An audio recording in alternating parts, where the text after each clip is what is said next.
Long before the X-Files, before Uri Geller had even bent a spoon or aliens had landed on Roswell, Britain had its own investigator of the supernatural.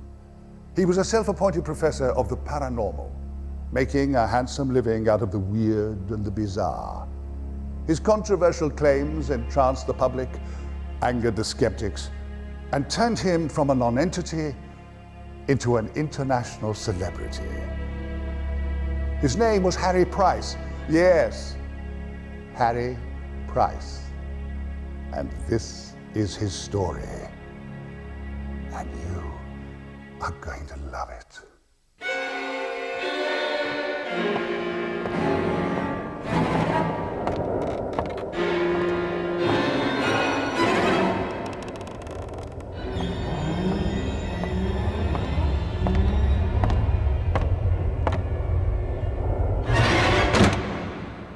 Harry Price was the most famous psychic investigator of the 1930s. This was an era when stories of ghosts and psychics were making headlines. There was the Devil Girl of Romania,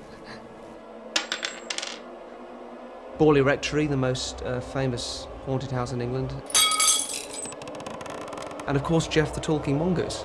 I could kill you, you know. Yeah. Kill you. Right where you're at.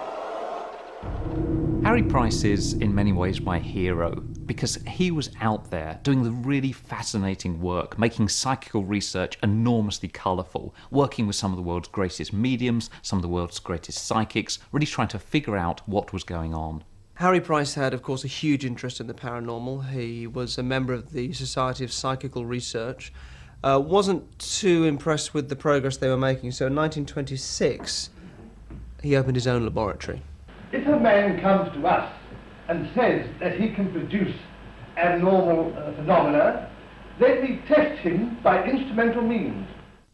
With his national laboratory, Price wanted to find out what was going on. There you had mediums and psychics claiming these amazing abilities, and he wanted to find the answers. Was it really possible to contact the dead? A psychical research is a science and is rapidly becoming an exact science. Its object is to ascertain by exact experimental methods how far the alleged phenomena of the seance room can be brought into line with normality. Harry Price's career as a ghost hunter began in the 1920s when mysteries like telepathy, hauntings, and spirit seances were hardly ever out of the headlines. Spiritualism was enjoying a revival in the aftermath of World War I and a million dead soldiers. Mediums acted as intermediaries between this life and the next. The debate raged. Was it really possible to talk to the dead? And more importantly, would the dead answer back? Harry Price, who was something of an amateur scientist, decided there was only one way to find out. He would put the mediums to the test. The fundamental trick of a medium is to convince the audience that you need to have dim lights or the lights off in order to attract the spirits. Of course, once you switch off the lights, do anything you want, really. Your imagination takes flight in the dark. You know, I've sort of done this myself with a group of people. You become very aware that even a tiny creak or anything from the room gets interpreted and exaggerated, and you very easily believe that supernatural events are taking place. They would generally be sat down in a seance situation and be tied down. The reason they had to be tied down is because things were being thrown around the rooms and objects were being moved, and they wanted to prove the fact that they weren't doing it. Well, the obvious thing is that they were escapologists, that they could escape from their bonds and they were able to do that type of thing. Harry designed all kinds of ingenious equipment to help in his quest for truth, and he designed carefully controlled situations in which to monitor the mediums. All these controls had one aim: to prevent fraud.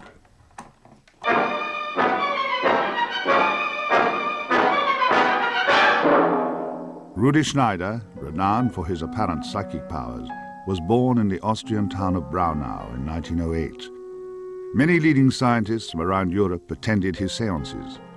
They were all impressed with the strange phenomena observed. Rudi has never been caught in fraud. During the entire history of psychical research, there were only 2 mediums who have never been caught, actually caught. That was D.D. Hume in the 19th century, Rudi Schneider in the 20th century. Harry organised Rudy to London in 1929 to be stringently tested at his National Laboratory for Psychical Research.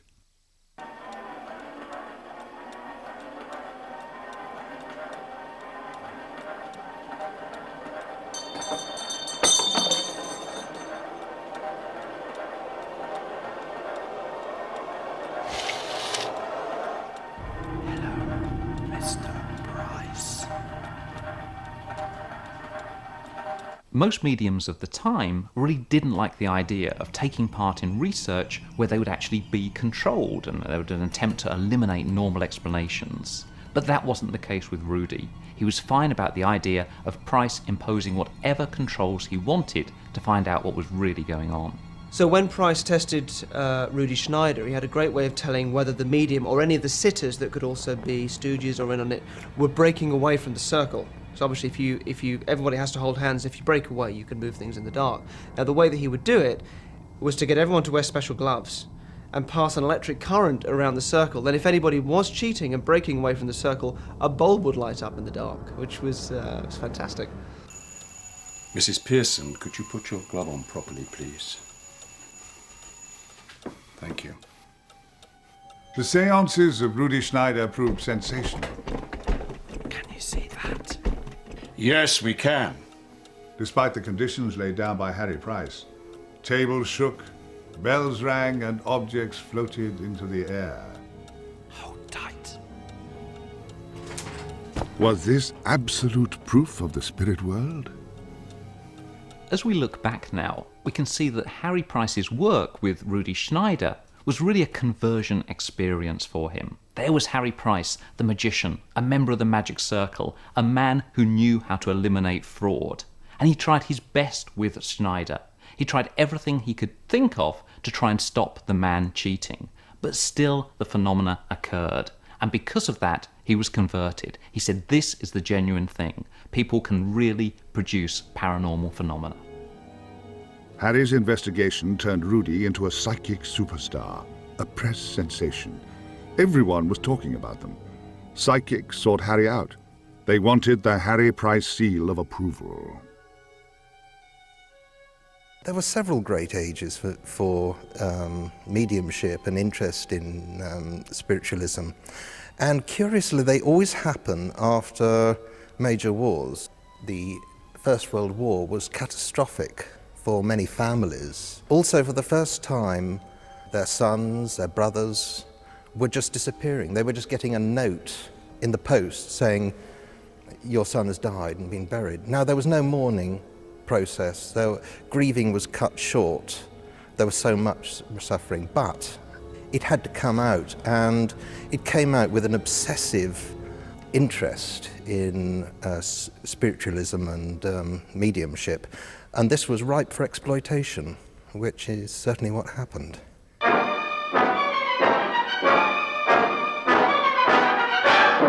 In 1931, the most famous British medium was Helen Duncan, and she made a considerable living from her seances.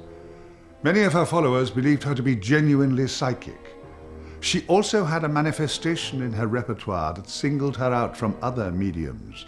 She could produce ectoplasm. As you'll see.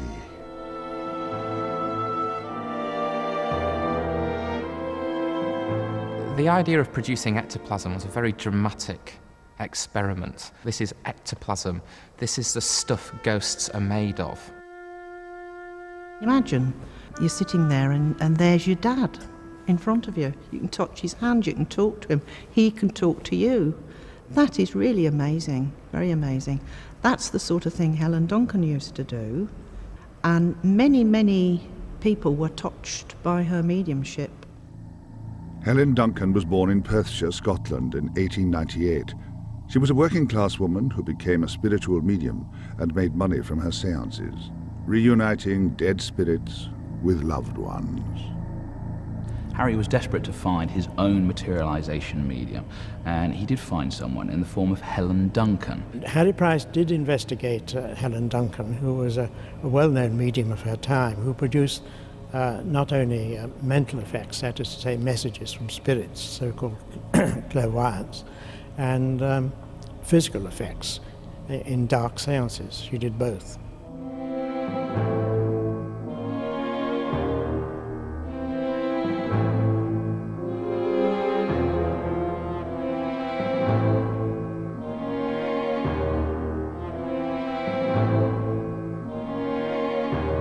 Harry didn't believe that Helen Duncan was a genuine medium.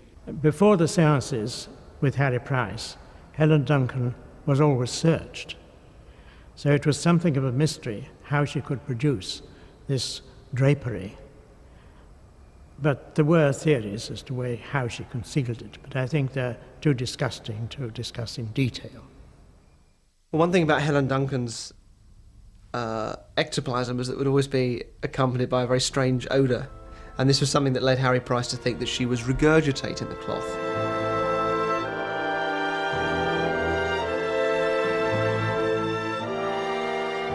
I believe that she was a genuine medium. That's how she started off, a genuine medium.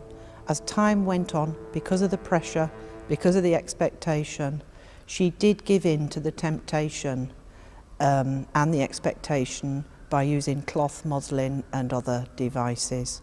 I think if you look very carefully at those photographs from Helen Duncan's seances, the manifestations, the ghosts, appear to be a little less than entirely convincing. I think this is probably something to do with the flash photography.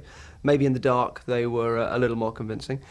They look a little bit like blow-up dolls covered in cloth. You know, you've got to remember that people were set up to expect something supernatural, and they would latch onto these vague images in the dark as their loved ones, you know, which is not particularly flattering for those loved ones.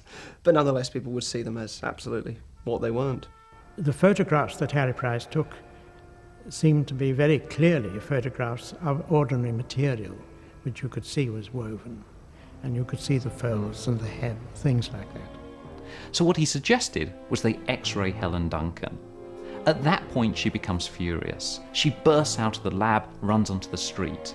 They go out, they bring her back into the lab, they X-ray her, there's nothing to be found. And so Price assumes that somehow she's got rid of the cheesecloth. Harry Price's suspicions about Helen Duncan were later supported because in 1944 she was arrested during a séance and charged with being a fraudulent medium. Now there's still a huge amount of debate about the trial and the evidence, but the bottom line was she was found guilty and sentenced to 9 months.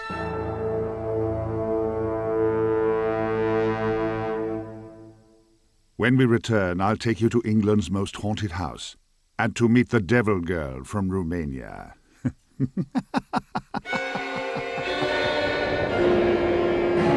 India has always been a great source of mystery, and in the 1930s many Indian magicians came over to the West to demonstrate their powers. They went into trances, buried themselves alive. They appeared impervious to pain, and one of them even claimed to have X-ray eyes.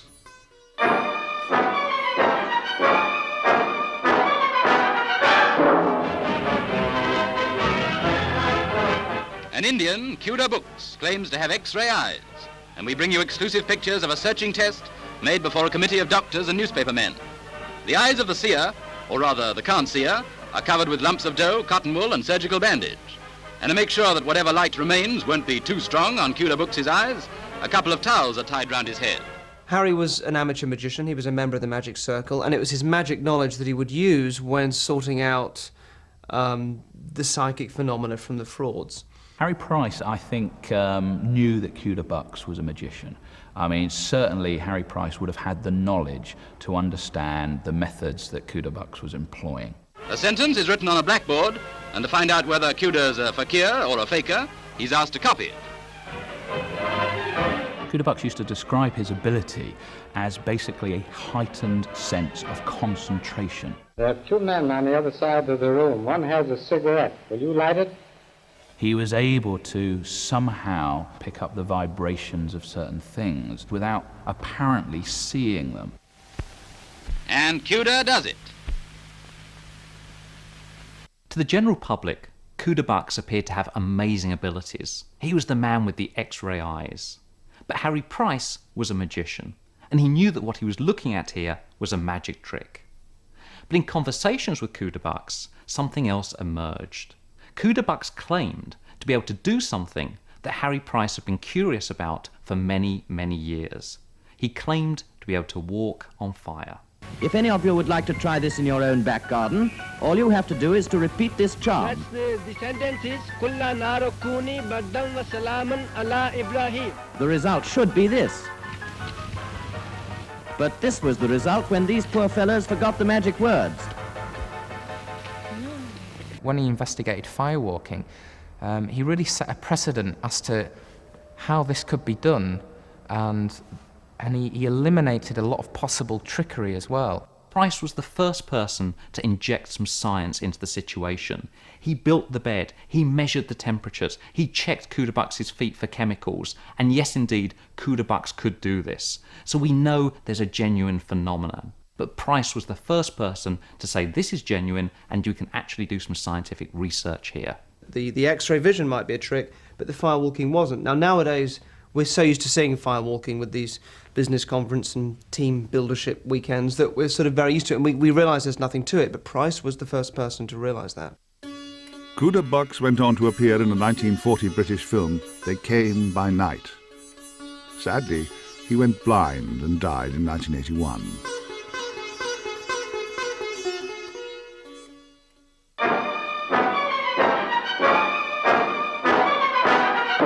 In 1927, a mysterious parcel was delivered anonymously to Harry Price's office, and with it, a letter saying that the enclosed box once belonged to the 19th century prophetess Joanna Southcott. The box, it said, contained a message of great importance, a revelation that would touch not only the future of Britain, but that of the entire world. There was, however, a catch. It could only be opened in the presence of 24 bishops. Joanna Southcott was brought up in Gittisham, which was an area which was full of superstition. At the age of 42, she had a profound religious experience that led her to believe that she was chosen by God for some special mission. In 1814, now aged 64 and still a virgin, she gave out the news that she was pregnant and would give birth to the new Messiah. She became national news, and the country held its breath, waiting for this delivery, but she died at the end of 1814 without giving birth to any physical child, but her followers believed that a spiritual child had been born. She left behind a box containing her sealed prophecies. The prophecies were also supposed to tell the followers, when the Day of Judgment came, what they had to do in order to save themselves. The world is going to be ruled for 1,000 years, according to Joanna Southcott, by Joanna and her son, her holy son that she was supposed to have had, Shiloh. And so they're going to come back, probably next year, and conduct the world for the next 1,000 years. Joanna's work, her mission, had taken place after the French Revolution, when values and faith were shaken and people were looking for reassurance. And a similar situation prevailed after the First World War. And societies grew up who wanted to put pressure on the bishops of the Church of England to open Joanna Southcott's box.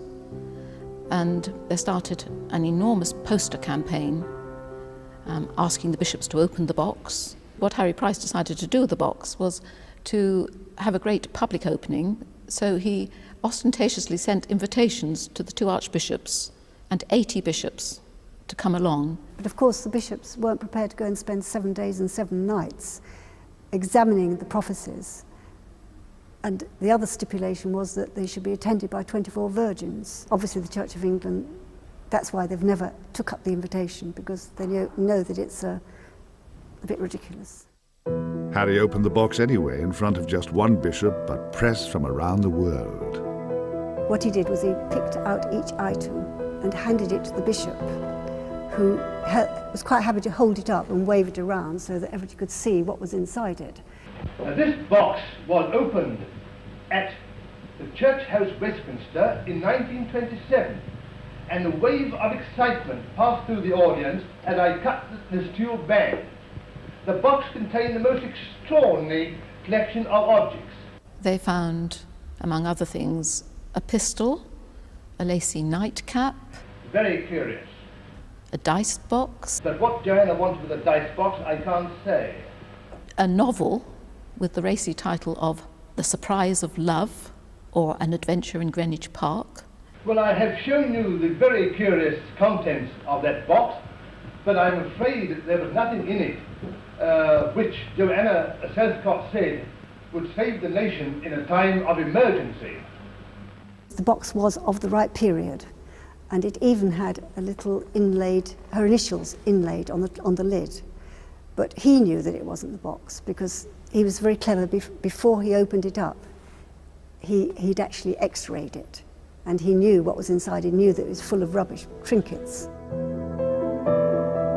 He also knew that it was a jolly good way of publicising his laboratory of psychical research.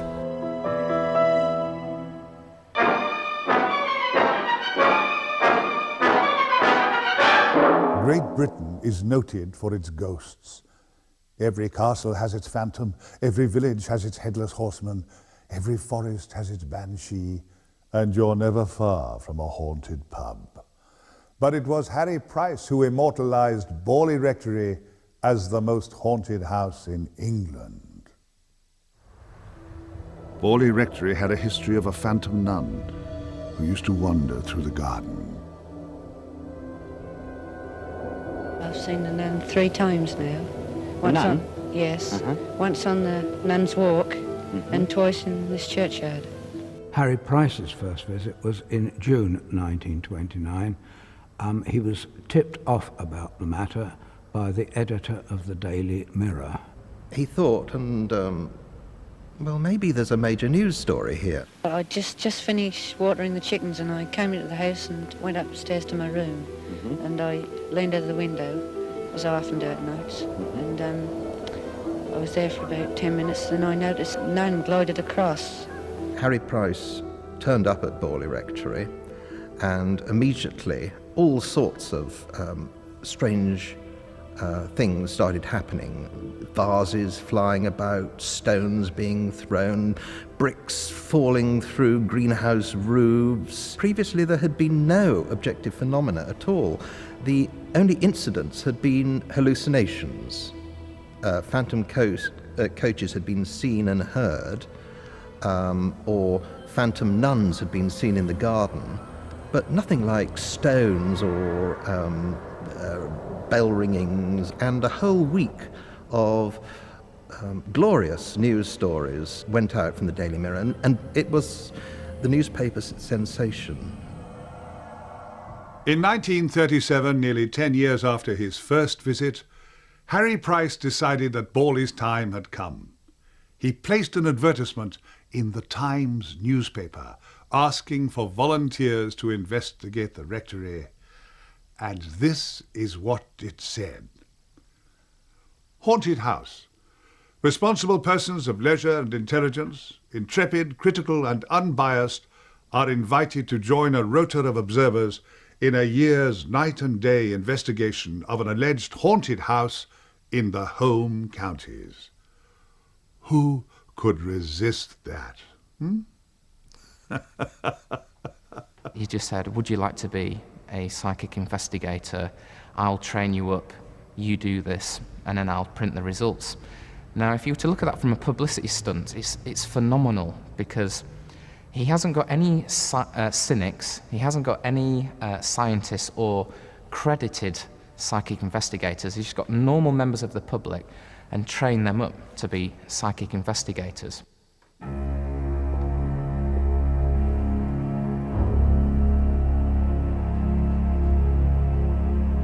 The investigators traced around objects with chalk to see if anything would move overnight.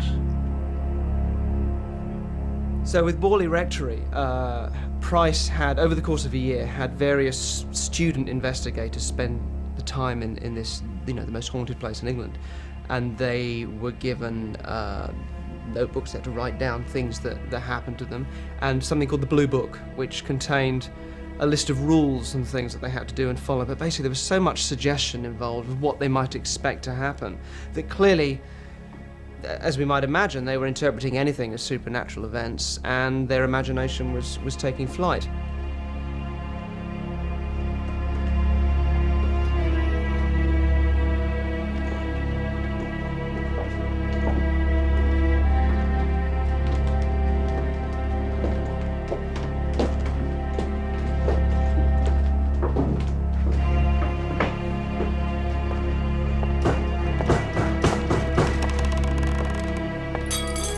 Certain premises, like you have to stay in a room on your own in the dark for 2 hours a day.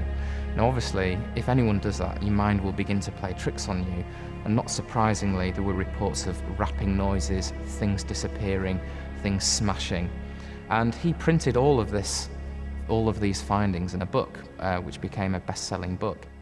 Well, obviously it caught the public interest. It was well presented. Price was a journalist as well as a psychical researcher. He knew how to present his material.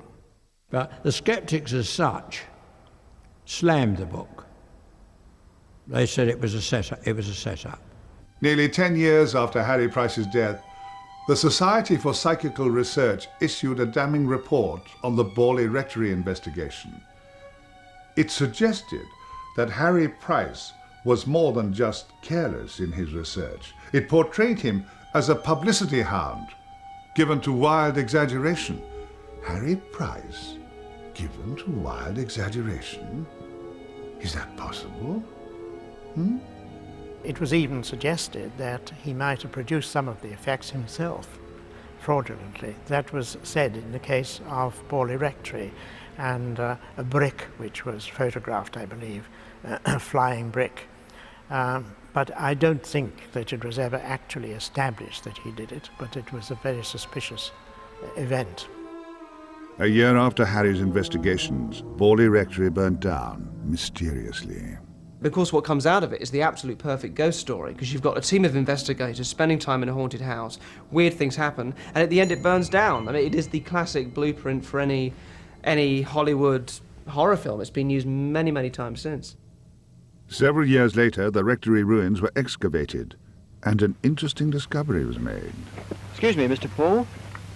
What are you doing down here?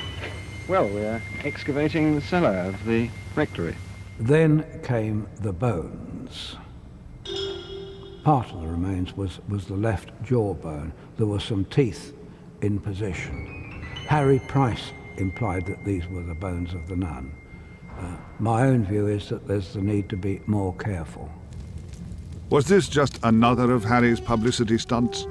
Or was Borley Rectory really one of Britain's most haunted houses? We may never know the truth.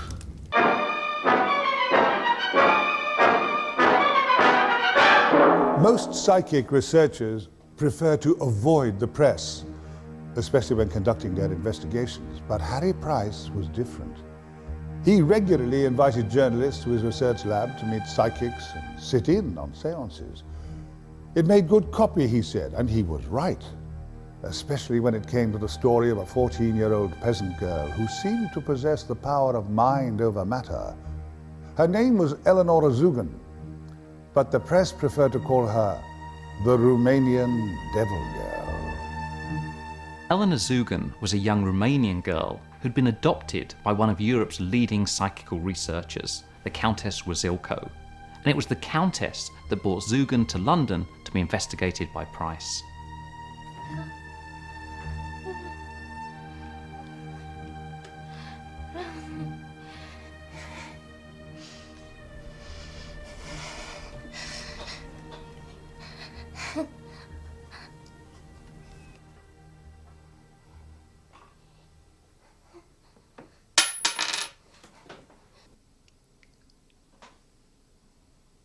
Thank you, Eleanor.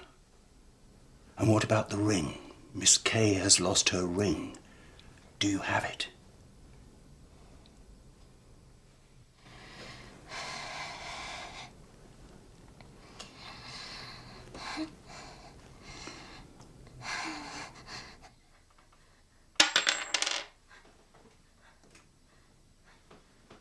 Thank you, Eleanor. Harry Price investigated the poltergeist activity surrounding Eleanor. He would, for example, put coins around the room and mark them. And whilst they were in the middle of the room, suddenly you might hear a clink. And a coin would materialize as if it had been thrown from the other side of the room.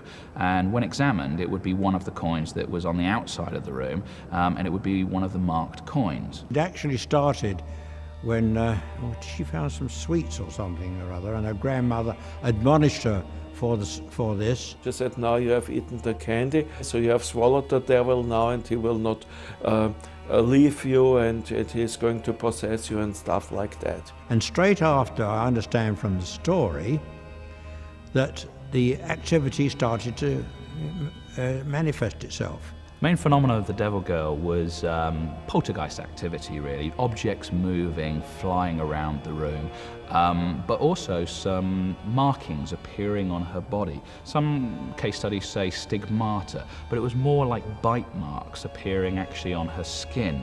The dermal phenomena are broken down into three categories. It's the scratches, the bites, and the spitting. All of them attributed by the girl, by that very superstitious girl, to the Dracu. It was more or less a Dracu complex, a devil's complex that was implanted into her by the curse of the grandmother. She would give a loud like "ow" and make a reaction like that, and then tell the devil has scratched me here, or the devil has bitten me here, something like that. Well, thank you, Countess, for bringing that around. I think it's been very successful. Sales, hasn't it? I mean, you've produced two rings. The ring.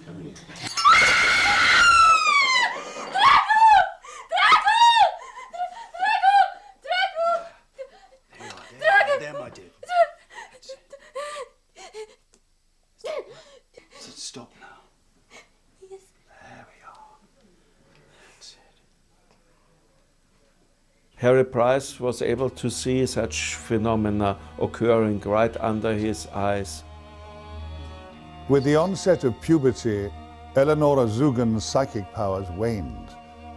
The bites and the scratches stopped, and the mystery of the Devil Girl remains unsolved. How very sad. How very, very sad.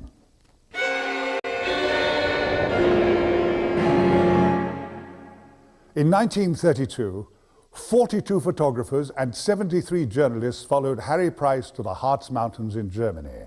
He promised to show them a miracle. He would turn a goat into a prince.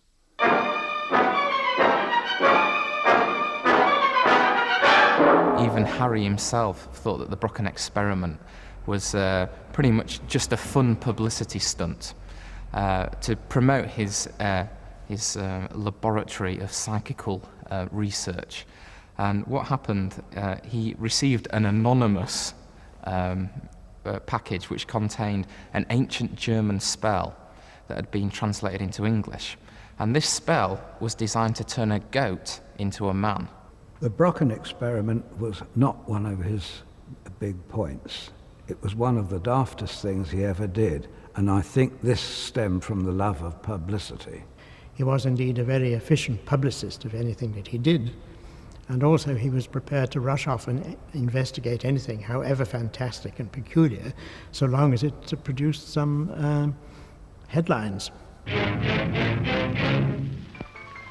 did a huge sort of Hammer House of Horror style magic ritual with a goat and a virginal girl.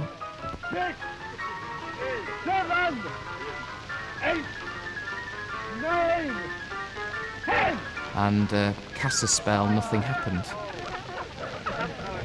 After the first failed attempt of turning the goat into the man, They ended up bringing in a German conjurer who managed to pull it off with the help of a bit of camera work from the newsreel people. The first experiment having failed, a German conjurer tries his magic formula.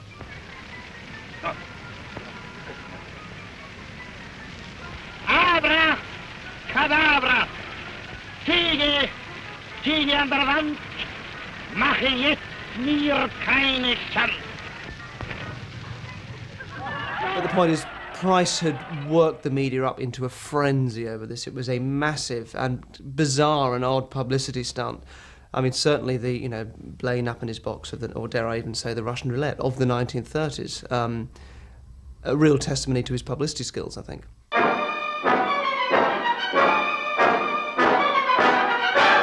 Of all the cases that Harry Price investigated, this is the strangest. It took place on the Isle of Man at Dawlish Cashen and involved a strange character who liked to be known as Jeff. You remember Jeff? Harry called the story The Haunting of Cashen's Gap, but people all over the world knew it by the simpler name, The Adventures of Jeff, the Talking Mongoose.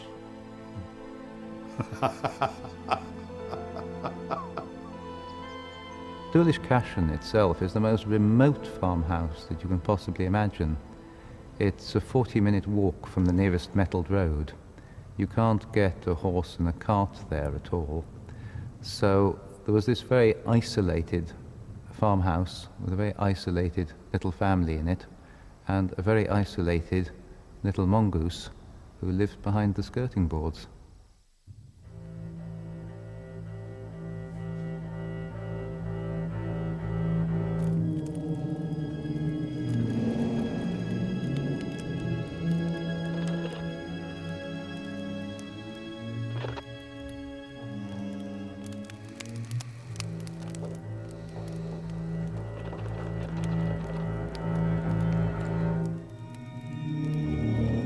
Irving heard scratchings, which he assumed were mice or longtails, as the Manx would call rats. Bloody rats. Bloody rat. And when he shouted at it, a little voice would shout back using the same words. Hello? Hello? Hello?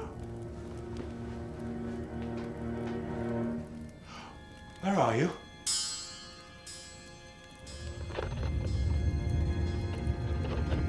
Where are you?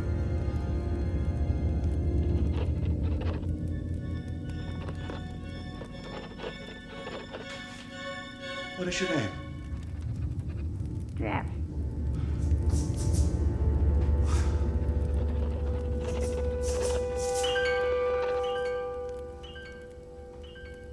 Price came to the island in 1935 and he brought with him a colleague, a fellow called R.S. Lambert.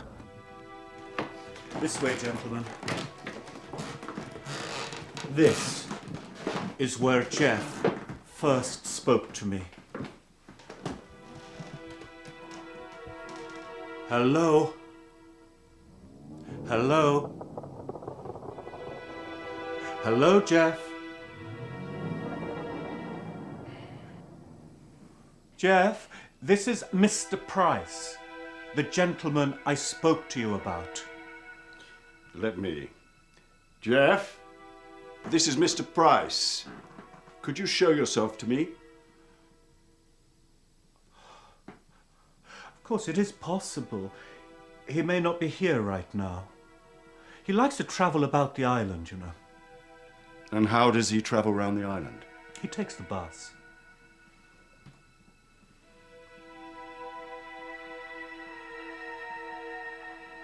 Jeff was an extraordinary animal because he could travel and would travel the length and breadth of the island. And he would come back and tell the Irvings of what he had seen and of conversations he had overheard. And when the Irvings checked up on these subsequently, they found out they were quite often correct. So Jeff would travel the island. He claimed to travel riding underneath buses, which didn't go down very well with the bus drivers or the staff at Peel Bus Depot. and they decided to get at Jeff by fitting an electrified plate underneath one of the buses. And Irving heard about this and warned Jeff, and Jeff said, "Oh yes, I know all about that. It's underneath bus number 81. Jeff, the talking mongoose, could be a very moody fellow. Sometimes he'd disappear for weeks on end, and when he returned, he often proved to be a most unwelcome guest.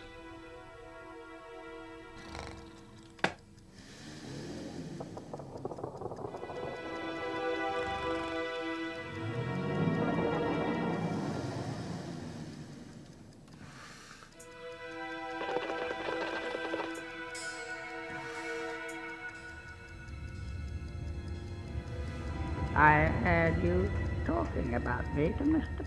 Price. I could kill you, you know. Yeah, kill you. Right where you lay.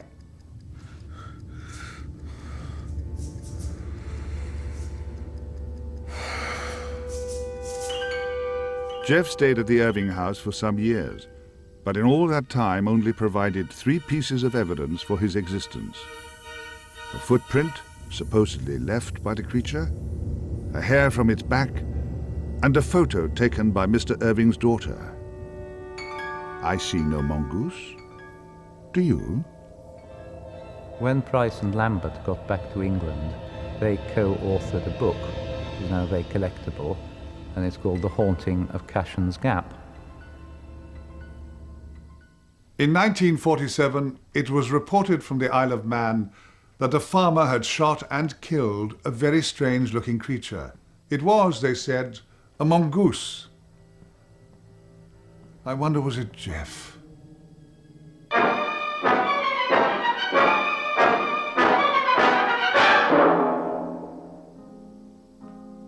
Harry Price did produce the facts, but because he was such an extrovert, he upset quite a lot of people. Harry Price is the most sensational ghost hunter of all time. He's kind of like the first Fox Mulder psychic investigator, but he was known for his relentless publicity as well. You know, whenever people do extreme publicity stunts, there's always that double-edged sword, losing credibility versus, you know, mass appeal or mass popularity.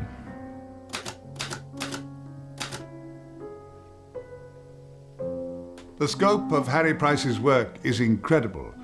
He met the greatest psychics of his day and tested those who were willing. He had no hesitation in exposing those he found to be frauds, while lavishing equal praise on those he thought genuine. But how do you assess the work of a man who wrote so enthusiastically about every supernatural event he came in contact with?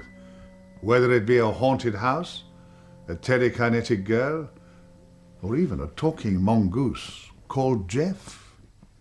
When I look back at Price's career, I have very mixed feelings about it.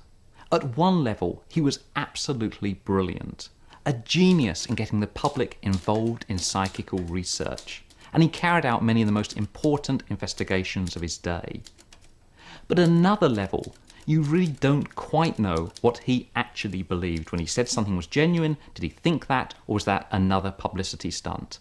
So it's very difficult to separate Harry Price the showman from Harry Price the scientist.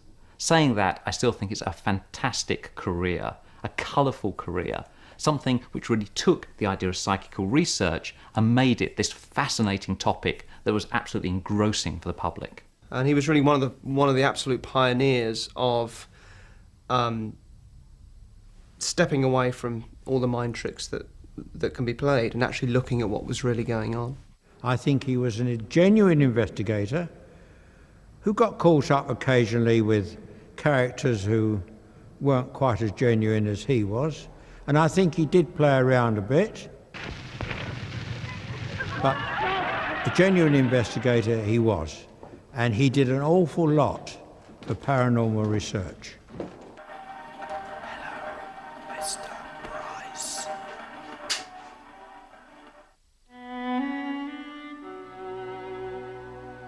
Harry Price died at his desk in 1948, and so at last he knows the answer to the eternal question, is there life after death? I wonder, is he watching us now? His obituaries were mixed, but they were also plentiful, appearing in newspapers all around the world. Ha! Harry would have liked that. Oh, yeah. Good old Harry.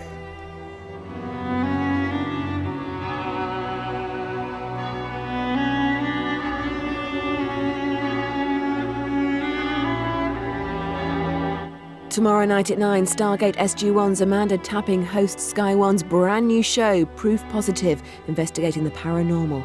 Make sure it's in your Sky Plus planner. Back to tonight, though, and 24 is next.